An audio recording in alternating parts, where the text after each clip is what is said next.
میں پنجاب پولیس کا پہلا لیڈی ڈولفن اسکواڈ متعارف کرایا گیا۔ فیصل آباد پولیس کی جانب سے روایتی فرائض مردوں سے لے کر خواتین اہلکاروں کو منتقل کرنے کا عمل معاشرے میں خواتین کو با اختیار بنانے کی جانب ایک اہم سنگ میل ہے۔ فیصل آباد کی سڑکوں پر جرائم پیشہ اور امن و امان کے دشمنوں کے خلاف نکلنے والی لیڈی ڈولفنز کا یہ پہلا اسکواڈ ہے جو اپنی تربیت کا عملی مظاہرہ کر رہے ہیں۔ اسکواڈ میں شامل خواتین اہلکاروں کو 500 سی سی ہیوی بائک اور خودکار ہتھیار چلانے کی خصوصی تربیت دی گئی ہے۔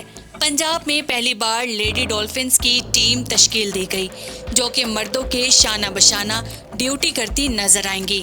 تربیت مکمل کرنے والی 500 لیڈی کمانڈوز اہلکار 500 سی سی ہیوی بائک کے ساتھ خودکار ہتھیاروں سے لیس ہو کر اب سڑکوں پر ناکے لگائیں گی اور سنیپ چیکنگ بھی کرتی دکھائی دیں گی۔ اس حوالے سے سی پی او فیصل آباد کا کہنا ہے، ابتدائی طور پر لیڈیز ڈولفنز ایسے عوامی مقامات پر گشت کریں گی جہاں خواتین کی موجودگی زیادہ ہوتی ہے۔